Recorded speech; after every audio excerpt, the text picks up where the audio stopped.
una simple vara lo que hizo Moisés y con piedra. Muy buenas, querido amigo, querido oyente de Ventana Evangélica desde Onda Jerez Radio. Que Dios os bendiga grandemente. La verdad que, bueno, en este día vamos a tocar, yo considero personalmente que el tema que vamos a tocar hoy es el tema más importante.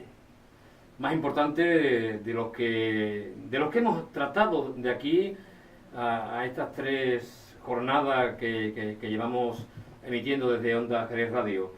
¿Por qué lo digo que considero que es más importante? Porque vamos a hablar de la resurrección de nuestro Cristo bendito. Porque Él es un Dios vivo, Él es un Dios verdadero. Si, como dice la palabra, si Cristo no hubiese resucitado, vana sería nuestra fe. Y bueno, pues para hablar de la resurrección, para hablar de ese Cristo vivo, de ese Cristo tan maravilloso, aquel que vive por los siglos de los siglos.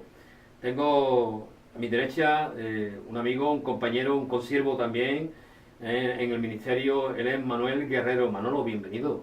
Bien hallado, Antonio. Me alegro de estar aquí otra vez contigo. Así es, no es la primera vez que estás aquí. Ya has estado otras veces hablando y tratando las cosas del Señor. Así ha sido. Y aquí estamos para seguir haciéndolo. Decía Manolo que yo considero que es el tema más importante, la resurrección. Sí, porque bueno, tú lo acabas de citar, ¿no? Si alguien pudiera demostrar que Jesús de Nazaret no resucitó de entre los muertos, pues realmente, pues, bueno, Jesús pues hubiera sido sí, un gran maestro, un gran hombre, por supuesto, ¿no?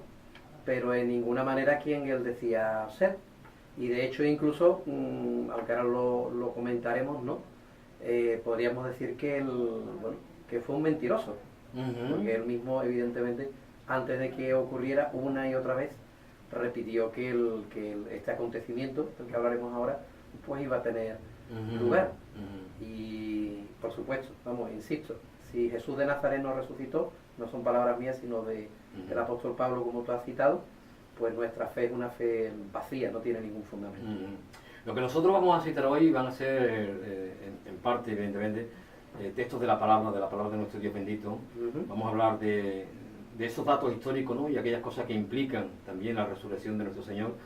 Y a mí, yo lo que siempre digo, Manolo, cuando hablamos del Señor, hablamos de Cristo, de lo que Él dijo, dice la palabra, como tú bien sabes, ¿no? Y para los oyentes, nos están oyendo, y aquellos que posiblemente nos verán también a través de las redes sociales, que como dice el Señor, todo lo que Él dijo, nuestro Señor, nunca hubo engaño en su boca. Por tanto, todo lo que dijo el Señor es verdad.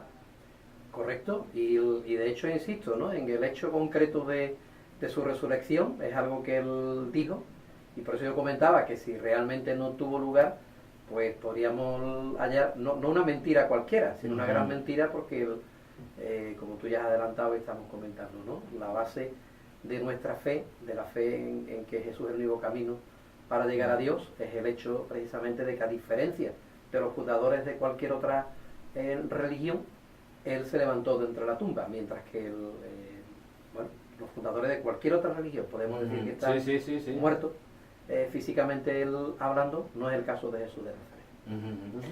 Efectivamente. Acabamos de terminar, en toda España, prácticamente esta Semana Santa, a la cual desde este espacio nosotros invitamos a que no sea una semana, sino que sea una vida santa.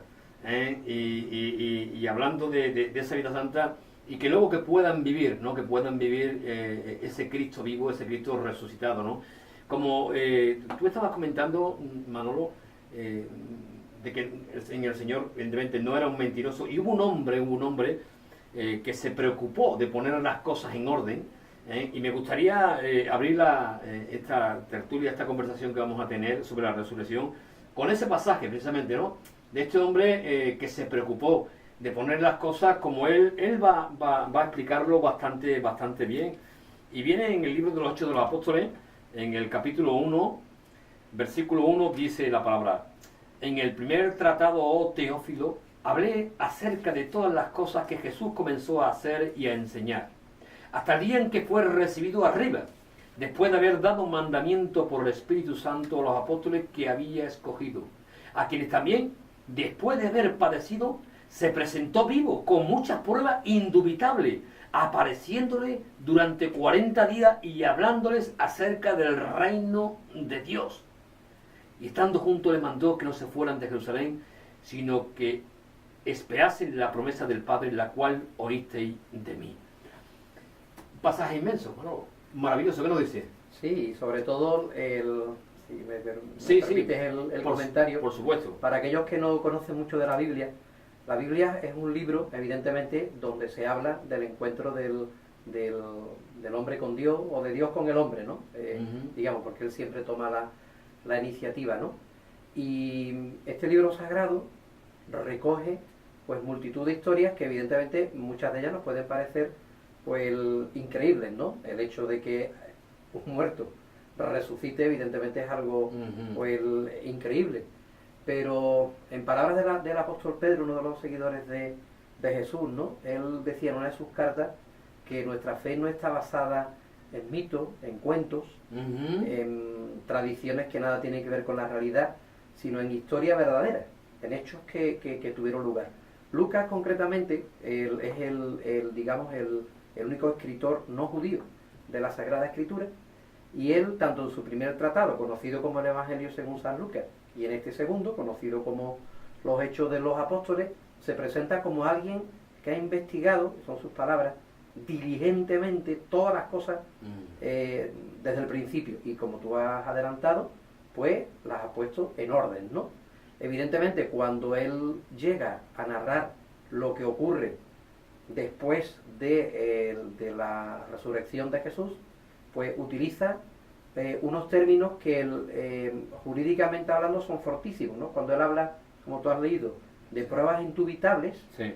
está utilizando precisamente, digamos, pues los mismos términos que en aquella época, jurídicamente hablando, se utilizaban para hablar de hechos, de acontecimientos que ante cualquier jurado pues no suscitaría la más mínima duda de que aquello había ocurrido. Insisto, eso de pruebas indubitables es una terminología jurídica de la época. Que refuerza más el texto. Que evidentemente deja claro que lo que él está narrando, insisto, no es un cuento, no es una tradición recibida, es algo que él ha investigado y que él pues ha tenido oportunidad de comprobar que no hay la más mínima duda de que Jesús realmente resucitó, ¿no? Y claro, hace, digamos, referencia a sus apariciones, Sí. apariciones que él mismo va a contar, como también, digamos, otros evangelistas, ¿no? Y en las cuales los discípulos en principio piensan lo que posiblemente pensaríamos cualquiera de nosotros, ¿no? Bueno, es un espíritu, es un fantasma que nos ha aparecido, porque sabemos que Jesús realmente ha muerto y las autoridades romanas, que estaban acostumbradas evidentemente a certificar si alguien había muerto o no, habían dejado bien claro que aquel hombre podía ser quitado de la cruz, llevado en este caso pues al lugar de entierro sin ningún tipo de problema, después de todo aquello que evidentemente pues humanamente hablando padeció, ¿no? Pero claro, Jesús cuando se aparece a ellos y sabe perfectamente, porque así lo indican, de que, bueno, piensan que es un fantasma, que es un espíritu, Sí. digamos, dice, bueno, tocadme, que yo mismo soy.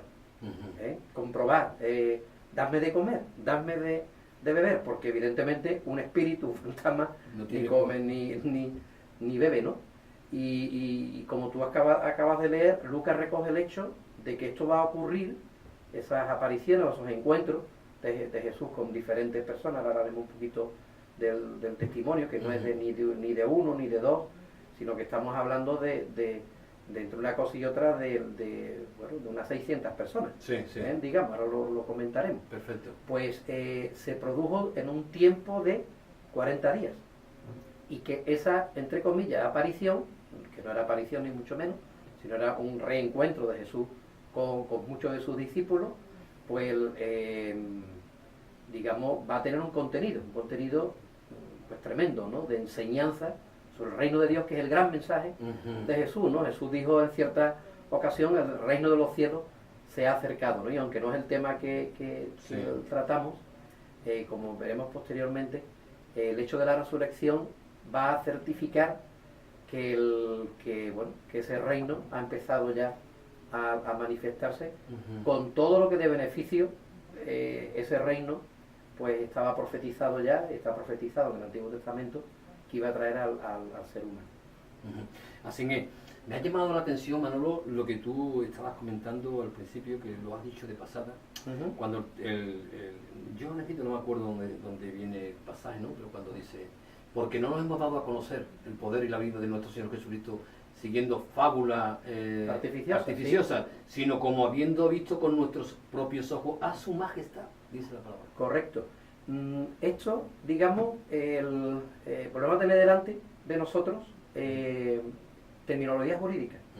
Cuando un juez o una jueza quiere saber qué ha ocurrido en un momento dado, además de documentación, que por supuesto si está accesible pues la va a solicitar, lo que va a hacer es convocar a los testigos, las personas que han visto, que han oído, que estaban allí, que pasaban, y bueno, pues lo que encontramos justamente en la Sagrada Escritura, que además de ser palabra de Dios, es un registro histórico de cosas que acontecieron, por muy increíble que nos parezca, digamos que está atestiguada por personas, hombres y mujeres, que durante 40 días, aun incluso no solamente no creyendo, sino los evangelios nos narran que cuando Jesús hablaba de su resurrección, ni siquiera le entendían de qué está hablando este.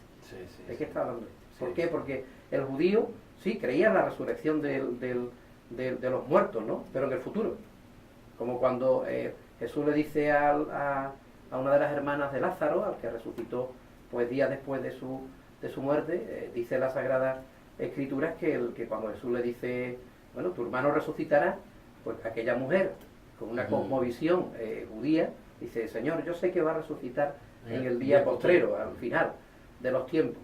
Y Jesús tiene que decirle, no, espérate, no te estoy hablando de eso, te estoy hablando que yo, que soy la resurrección y la vida, voy a hacer que este hombre se levante de los muertos. Moriría posteriormente, por supuesto, una resurrección diferente a la de Jesús, porque Jesús evidentemente ha resucitado para no morir más, para no morir más. Y en este caso concreto, insisto, ¿no? Los testigos, en este caso los apóstoles que ha enviado, ¿no? Aquellos que habían sido enviados por el Señor para dar testimonio de que Él estaba vivo, que había resucitado de los muertos, ellos indican, oye, es que lo que os estamos contando lo hemos visto, lo hemos oído, lo hemos contemplado, es decir, no ha sido un día ni dos, hemos charlado con Él, hemos comido con Él. Y evidentemente, insisto, la Sagrada Escritura habla, en Primera de Corintios, por ejemplo, el apóstol Pablo dice que él no solamente aparece a los apóstoles, no solamente aparece a alguno de sus medios hermanos, ¿no?, que tenía Jesús, parte en este caso de José, de madre, ¿no? De madre, correcto. Sino que dice, incluso, dice Pablo, y estamos, es un escrito de los años 50 de la era cristiana, es decir, no muchos años después de lo que ha acontecido, dice, y apareció a más de 500, dice, muchos de los cuales viven aún. Entonces, el testimonio de personas que además van a dar la vida por aquello que dicen, que han visto, ¿no? Uno lee lo hecho los apóstoles y, por ejemplo, ¿no?, en la primera persecución que sufren los apóstoles, ellos dicen aquello de, no podemos dejar de decir lo que hemos visto y lo que hemos oído. Sí, señor. Y bueno, si uno le sigue la pista tanto a ellos como al resto de los testigos, ¿no?, que Manolo, permíteme que te interrumpa. dieron la vida por ellos. Sí. Por esa Cuando estamos verdad. hablando, digo, para los que no están, para las personas que nos están escuchando en este momento, cuando estamos hablando de la resurrección del cuerpo. Correcto. Está bien la puntualización, porque a veces hay personas que, bueno, pero sí, la resurrección del cuerpo, porque el alma, la parte espiritual del ser humano, según la Biblia, es algo inmortal. Y no muere, ni mucho menos, ¿no? El cuerpo sí. El cuerpo sí, polvo eres, polvo te convertirás, una frase bien conocida, que aparece al principio de la Biblia. Por supuesto es el cuerpo. Lo que sucede es que, ahí todo lo que él comenta, cuando la Biblia habla de resurrección del cuerpo, en el caso de Jesús, podríamos observar que, digámoslo así, que ese cuerpo, resucitado, va a tener unas capacidades que el cuerpo natural pues no tenía. Por ejemplo, ¿no? Sí. Por citar algo que la escritura nos comenta, ¿no? Aparecía y desaparecía. Sí, bueno, tenía Por ejemplo. esa peculiaridad. Sí, digamos, hablando en términos del siglo XXI, hablaríamos de teletransporte, ¿no? Digamos ahora sí, ¿no? Por, digamos, citar algo en concreto, ¿no? Pero que, hablando de Cristo, Cristo resucitó con su cuerpo, evidentemente, carne y sangre, como dice la palabra. De hecho, a la semana, digamos, como tú sabes, pues el apóstol Juan recoge pues la historia concreta de que uno de los discípulos que no estaba allí presente, Tomás, él pues dijo, oye, yo pues lo que me estáis contando yo no me lo voy a creer si no meto la mano en las heridas, ¿no? Sí, si no meto mi dedo en su llaga y meto mi mano en su costado. Sí, exacto. Eso. Y bueno, parece ser que Tomás, claro, cuando le ve no tiene más remedio de, como nos narra la escritura, de caer a sus pies y Señor mío, y Dios mío, ¿no? Y Jesús pronuncia aquella frase tan tremenda, ¿no? Dice, bueno, Tomás, porque viste, creíste. Felices, dichosos los que, digamos, sin ver, bueno, nosotros estamos hablando a 2000 años de lo que ocurrió, pero dichoso, dijo Jesús, el que cree sin haber visto. Nosotros no hemos visto, pero tenemos el testimonio, no de uno, ni de dos, ni siquiera de 12, sino estamos hablando de aproximadamente 600 personas que vieron a Jesús, comieron y bebieron con él, le escucharon enseñar, igual que había enseñado durante los 3 años que en este caso pues él estuvo de acá para allá, ¿no? en Israel, e incluso hacer algún milagro, ¿no? Como nos narra también el evangelista Juan, que dice que habían estado un grupo de discípulos, habían estado en la pesca, ¿no? Intentando pescar, pues, y toda la noche eran pescadores, digamos, profesionales, pero no hubo manera.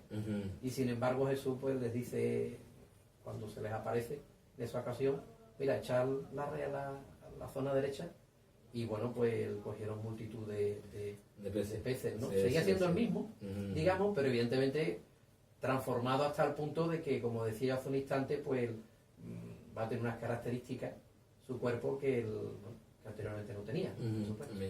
También estaba citando, Manolo, porque me estaba citando también, ha citado un texto de pasada también.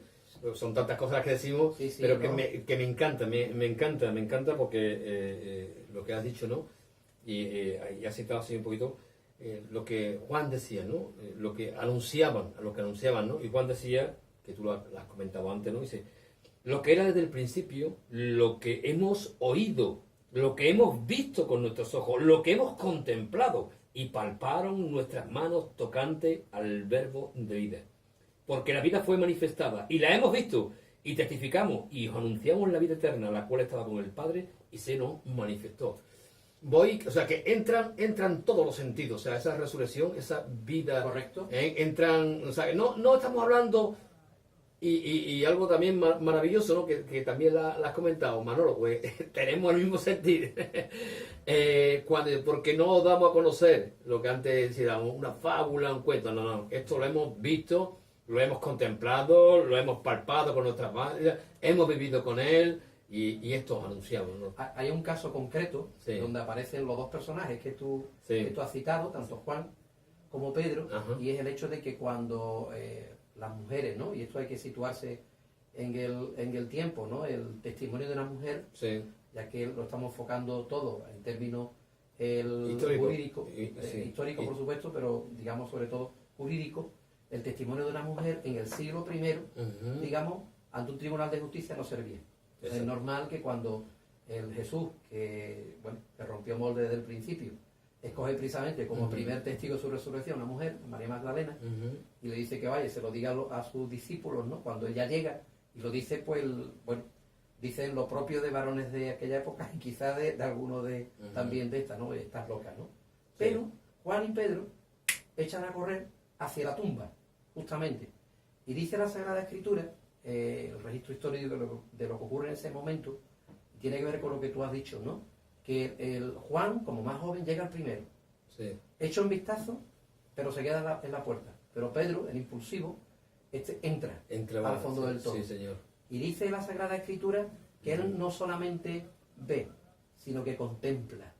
Empieza a mirar los detalles. Qué bueno. Y ve una cosa, o varias cosas que le llaman la atención. Ve, en este caso, pues el ropaje que había rodeado esa sábana limpia que José de Arimatea compró y que usó mirra, que es una especie de pegamento, ¿no? Los lienzos, ¿no? Digamos, los lienzos, los ve allí, digamos, como una, permíteme la palabra, como una crisálida. Es decir, digamos que seguía teniendo la forma del cuerpo de Jesús, pero el cuerpo no estaba allí. Y evidentemente, a diferencia de, por ejemplo, la resurrección de Lázaro, donde Jesús dice, una vez que él ha resucitado, oye, cortarle las vendas para que pueda este hombre moverse, porque, insisto, esas vendas, digamos, no solamente rodeaban el cuerpo, sino que se pegaban la una a la otra con mirra, una especie de pegamento, ¿no? Para entendernos, ¿no? Pedro empieza, insisto, no a ver, sino a fijarse en detalle. Y claro, evidentemente, esto le impresiona, ¿no? Dice, bueno, el cuerpo no está, pero las vendas no están tocadas. Tienen la forma del cuerpo, pero, digamos, el cuerpo ha desaparecido. Y al lado, dice la Escritura, que otra cosa que él contempla, en la que se fija, es que lo que había, digamos, rodeado la cabeza de Jesús estaba un poquito más aparte, faltaba evidentemente la parte del cuello, y en la parte que correspondía a la cabeza teníamos, vio, en este caso, pues lo que había rodeado la cabeza de Jesús, con la forma de la cabeza, pero sin cabeza, si me permite la expresión. Y inmediatamente dice la Escritura que Juan en ese momento entra. Y cuando ahora ya, no de un puro vistazo, sino en detalle, empieza a fijarse en lo mismo, dice literalmente, y vio y creyó. Y creyó. Es decir, el testimonio que él va a recibir de lo que está viendo, para él fue una prueba, como hubiera sido para nosotros, ¿no? Una prueba indubitable de que Jesús había resucitado. El cuerpo no estaba, las vendas estaban, con la misma forma. Nadie había cortado aquello. La roca que tapaba la sepultura, según la Sagrada Escritura, fue quitada, pero no para que Jesús saliera, Jesús ya estaba afuera, digámoslo así.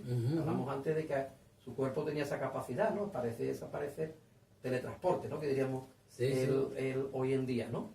Según la Escritura, la piedra es quitada para que precisamente se pueda entrar y ver con los ojos y tocar con las manos y evidentemente pues contemplar con la mente las pruebas que Dios ha dejado para que el ser humano diga, bueno, me parece increíble, yo subrayo, humanamente hablando, porque en palabras del apóstol Pablo son sus palabras literales, hablando ante autoridades romanas y judías, ¿no? Él va a decir ante el gobernador romano Festo y el rey judío Agripa va a decir, pero ¿qué pasa? ¿Pensáis que es imposible que Dios resucite a un muerto? Esto es pura lógica, ¿no? Si Dios realmente existe, y evidentemente es todopoderoso, si no, no es Dios, ¿no? Pues en términos lógicos, alguien puede negar que es posible, al menos posible, ¿no? Que un hombre, en este caso llamado Jesús de Nazaret, haya resucitado por el poder de Dios.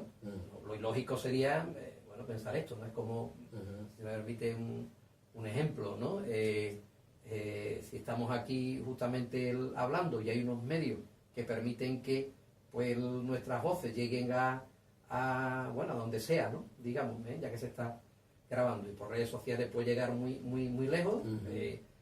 ¿Alguien le extrañaría si un día pues te llaman a ti y dicen, oiga, mire usted que yo desde Australia he escuchado el programa que usted hizo tal día?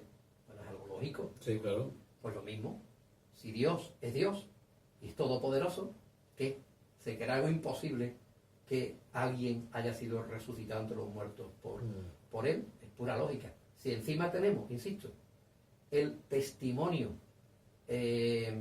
jurídicamente hablando, intachable, de más de 600 personas que durante 40 días están hablando con ese que decimos que ha resucitado, que además han comido, han bebido con él, y que incluso, ¿no? Aunque no es el tema que tratamos hoy, le han visto pues ascender a los cielos, ¿no?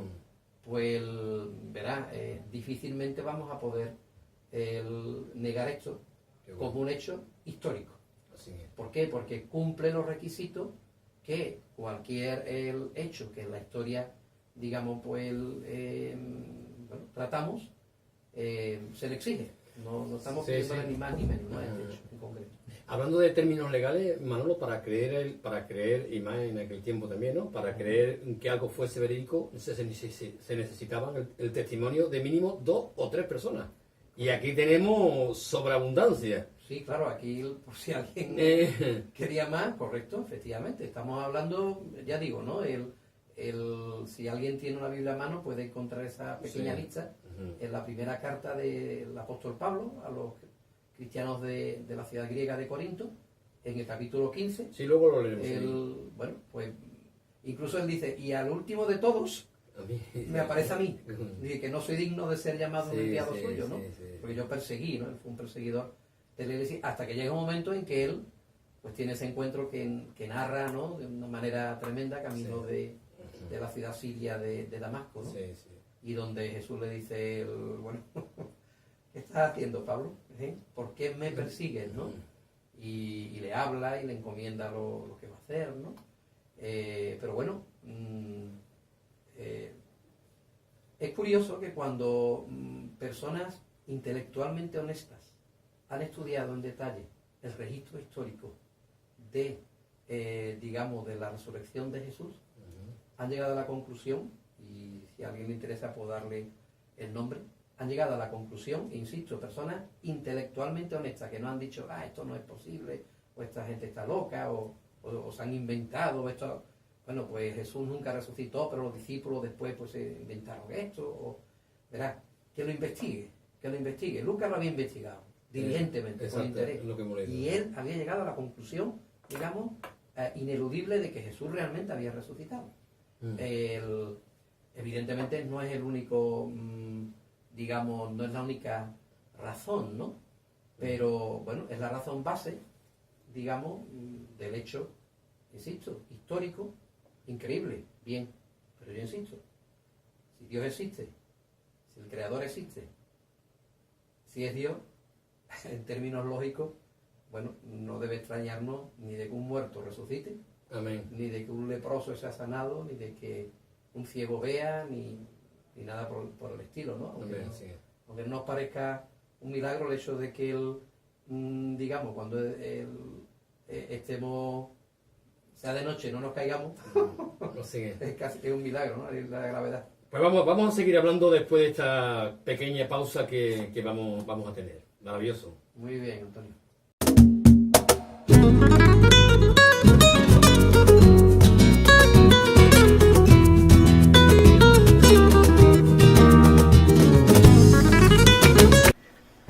Bueno, pues estamos de vuelta. La verdad que yo creo que nos faltaría tiempo para seguir hablando de esas pruebas indubitables, como bien decía, ¿no? Lucas en este caso, ¿no? Y hemos citado de pasada los textos de memoria, ¿no? Pero me gustaría, Manolo, hacerte una pregunta, ¿no?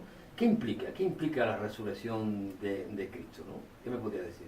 Muy bien, pues para en este caso no explicarme yo mismo, sino bueno, explicar lo que los enviados de Jesús, ¿no? Los apóstoles, concretamente uno, el último a quien apareció, ¿no? En este caso el Pablo, ¿no? Pues nos dice, permíteme que lea la carta más jurídica, digámoslo así, de la Sagrada Escritura, y por supuesto del apóstol Pablo, ¿no? Digo más jurídica porque utiliza términos jurídicos para explicar ciertas cosas.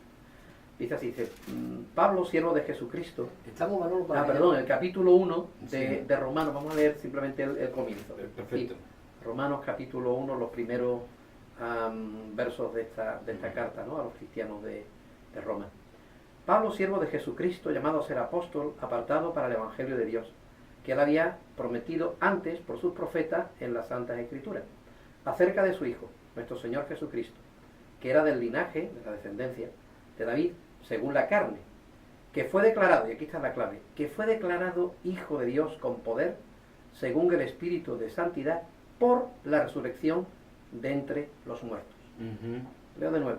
Que fue declarado Hijo de Dios con poder por la resurrección de entre los muertos. O dicho de otra manera, ¿no? Digamos que la resurrección de Jesús es el sello por parte de Dios de que aquel hombre no era un falsario, no era un mentiroso, no era un blasfemo, como hubo personas que en este caso le acusaron, no era cosas peores, ¿no? Porque de Jesús, su adversario, dijeron cosas tremendas, sino que era y es, por supuesto, Dios hecho hombre, Emmanuel, Dios con nosotros. Estoy citando, bueno, que está de memoria, pues al profeta Isaías, ¿no? El profeta Isaías va a decir en uno de sus capítulos, dice, he aquí, el Señor mismo os dará señal. Una virgen concebirá y llamará su nombre Emmanuel, que quiere decir, literalmente en hebreo es, con nosotros, Dios. Es decir, el énfasis es que aquel ser que iba a manifestarse en términos humanos a través de una mujer, era Dios mismo, hecho hombre, visitando a la humanidad, al ser humano, precisamente para, son palabras de Jesús, yo he venido para salvar lo que se había perdido. Jesús vino para salvar a los pecadores, y usando palabras del apóstol Pablo, ¿no? Dice, de los cuales yo soy el primero, ¿no? No hay ser humano que pueda decir yo nunca he pecado, o yo nunca peco, o yo siempre cumplo la ley de Dios, porque pecar no es otra cosa, sino, en palabras del apóstol Juan, incumplir la ley de Dios, ¿no? No hay nadie que cumpla ni siquiera los 10 mandamientos, por poner un ejemplo concreto. Por eso Jesús, ocupando nuestro lugar, recibiendo el castigo que ante el juez divino nosotros nos merecemos, por incumplimiento de la ley, somos, permíteme la expresión también jurídica, ante Dios todos somos delincuentes, todos evidentemente pues hemos delinquido, y Jesús ocupa nuestro lugar. Él no ha hecho nada malo, como ya los profetas, Isaías también lo anuncia, tú lo has citado antes, ¿no? No hubo engaño en su boca, no hubo nada, el mismo Jesús va a decir en un momento dado ante sus adversarios, bueno, a ver quién me señala algún pecado, y todos callaron. Sus propios adversarios, ¿no? Por supuesto, es el hombre perfecto, como no podía ser de otra manera, era y es el Hijo de Dios. Y según el texto que hemos leído de Romanos, el sello, y esto es lo que va a cambiar la vida de Pablo, ¿no? De perseguidor enviado de Jesús, apóstol de Jesucristo, es darse cuenta de que realmente aquel hombre que él pensaba que era un blasfemo, que era un mentiroso, que era un destructor de su religión, pues era el Hijo de Dios. ¿Por qué? Porque se le presenta vivo, con pruebas indubitables, y evidentemente pues le encomienda la misión de compartir el Evangelio, la buena nueva, de que Dios ama de tal manera al mundo que ha enviado a su Hijo, para que todo aquel que en él crea, pues no se pierda, no esté separado de él eternamente y por los siglos, sino que tenga vida eterna, ¿no? El perdón de pecados, y evidentemente pues pueda vivir una vida nueva. Insisto, lo que el texto le está aportando es que, digamos, es la prueba indubitable, la resurrección de Jesús. Por eso, si Jesús no resucitó, pues nuestra fe realmente no vale para nada, aunque estamos en nuestros pecados, ¿no? Como diría el apóstol Pablo. Pero como resucitó, resulta que, dice, ¿esto qué implica? Implica que es quien decía ser, que es el Salvador prometido por Dios a través de los profetas del Antiguo Testamento. Y por eso él dice, ya Dios lo prometió a través de los escritos antiguos. A mí, exactamente, Manuel. A mí hay algo que en este texto, en este pasaje que tú acabas de leer, ¿no? Es lo que dice la palabra, ¿no? Dando también validez a las escrituras del Antiguo Testamento y confirmando el cumplimiento de las profecías, en lo que tú acabas de leer, ¿no? Cuando dice, precisamente, hablando del Señor y de la resurrección, dice que Él había prometido antes por su profeta en las Santas Escrituras.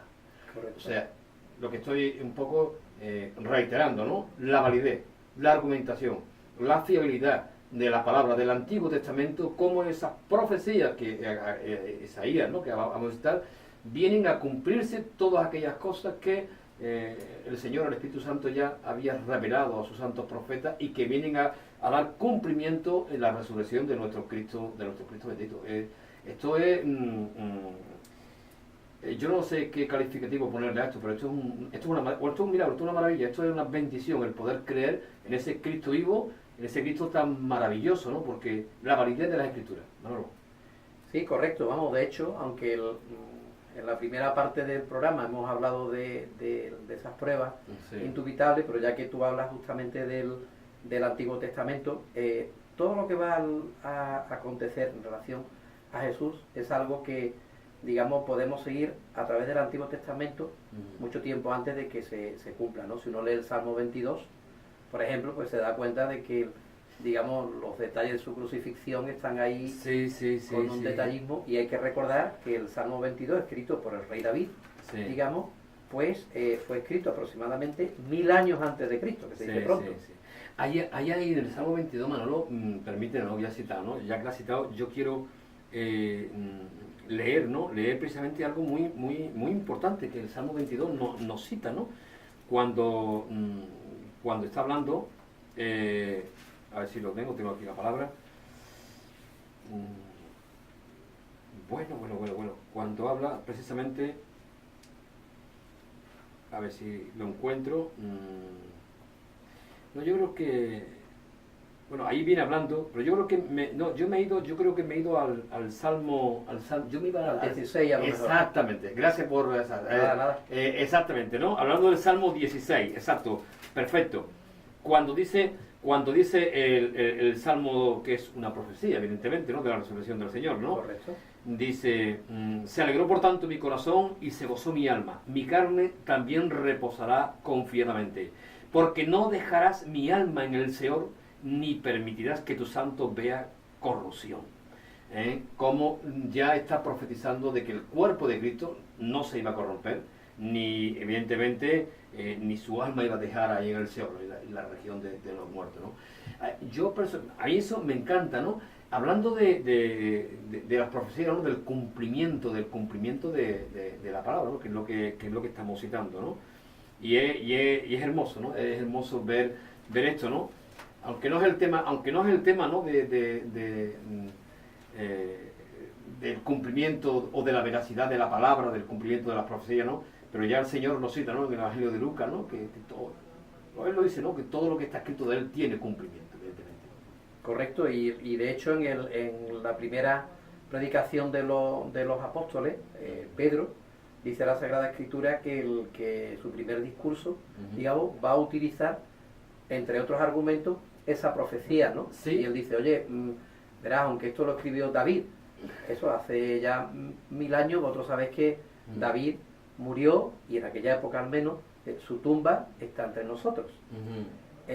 Pero que siendo profeta, siendo un hombre a quien Dios les revelaba cosas del futuro, justamente, escribió acerca de la resurrección del Mesías. Él aplica perfectamente pues, ese pasaje y dice, como tú has leído muy bien, dice, no permitirás que tu santo vea corrupción. ¿Por qué? Porque como Jesús, digamos, dijo de antemano, esto es otro gran argumento, Jesús dijo, destruid este templo, refiriéndose a su cuerpo, y en 3 días lo levantaré. Así es. Entonces,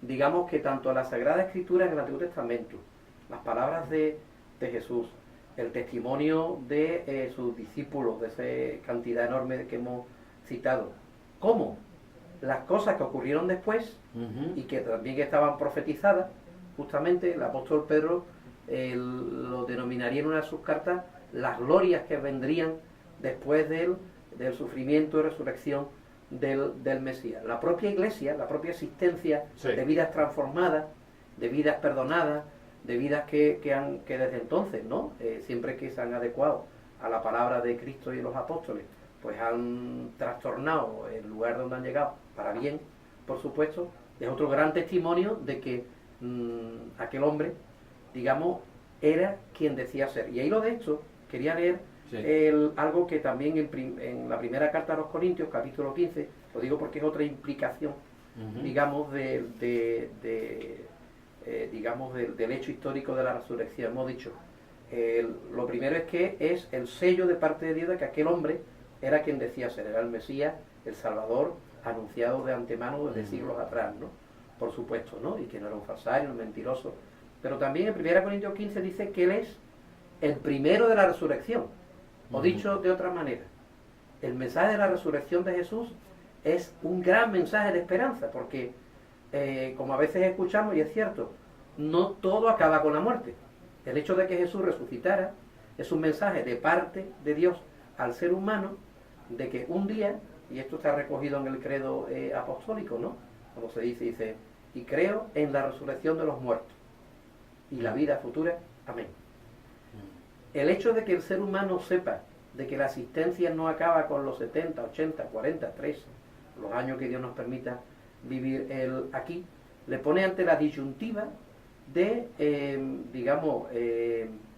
reconocer que un día va a estar delante de aquel que no solamente le va a resucitar su cuerpo, ¿no?, como tú bien has dicho antes, sino que le va a juzgar. Pablo, hablando ante una multitud de personas pues bastante sabias en la capital cultural de la época, en el Areópago, ¿no?, justamente en Atenas, él va a decir aquello, dice, oye, Dios ha declarado que un día va a juzgar a la humanidad por un hombre, habiendo dado testimonio de esta realidad, resucitándole de entre los muertos. ¿Qué es lo que ocurre cuando una persona tiene en mente o sabe que va su cuerpo a resucitar en el futuro? Algunos dicen, oye, pues qué maravilla, ¿no? Yo voy a seguir viviendo, sí, pero un momento.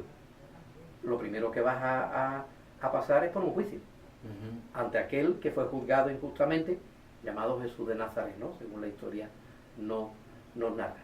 Y evidentemente, aquí en esta vida tienes la oportunidad de que cuando te llegue la hora de la resurrección de tu cuerpo, poder estar eternamente con Dios o eternamente separado de Dios. El infierno no es un lugar donde uno arde literalmente, es el sufrimiento de saber que evidentemente ya pues no hay ni hay distracciones, ni hay nada que pueda, pues limitar pues tu tiempo de sufrimiento, porque el futuro con Dios es eterno y separado de Dios también es eterno. Sí, sí. Así que la resurrección, en un sentido, es un mensaje de esperanza, pero también de aviso, ¿no?, de Sí, que señor. el ser humano pues va a vivir eternamente, con un cuerpo nuevo, por supuesto, pero, como ya los profetas anunciaban, unos se levantarán, ¿no?, son palabras del profeta Daniel, se levantarán para vida eterna y otros para confusión perpetua. Así que a los oyentes, o a los que en este caso, los televidentes, si alguien que ve nuestra imagen, pues el hecho histórico de la resurrección de Jesús nos debe recordar que Él es el primero, no el último. Detrás vamos nosotros, cuando llegue la hora, por supuesto. Y que mientras estemos en esta vida, en este cuerpo, pues tenemos la oportunidad de reconciliarnos con Dios a través de Jesucristo, por supuesto, o pasar de Él. Bueno, avisados estamos. Avisados estamos. Manolo, se nos ha quedado muchísimas cosas en el tintero. Sí, cierto. Yo creo que la semana que viene tenemos que seguir hablando del tema. Bueno, pues seguimos. Seguiremos hablando de este tema tan apasionante, tan real, evidentemente. Correcto. Porque nuestro Señor es un Cristo vivo, un Cristo que Él sigue vivo y Sí, tenemos, sí, claro que tenemos sigue que decirle, ¿no?, a aquellos oyentes lo que el Señor también le dijo a esas mujeres cuando en ese huerto, ¿no?, ¿por qué buscáis entre los muertos aquel que vive?, ¿no? Y yo creo que tenemos que invitar a las personas que decirle que nuestro Señor él no está muerto, sino que Él vive, quiere hablarnos, tiene un mensaje para cada hombre, para cada mujer. Y uno también importante que tú acabas de comentar, ¿no?, como el Señor nos dice claramente, mira, te pongo la bendición y la maldición, escoge pues tú, ¿no? Yo creo que el Señor también a través de la resurrección y a través de su palabra, Él nos está retando.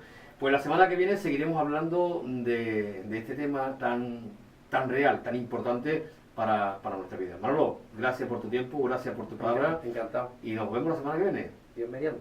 Pues querido amigo, querido oyente de Ventana Evangélica, la semana que viene pues seguiremos hablando sobre la resurrección de nuestro Señor Jesucristo. Que Dios os bendiga grandemente.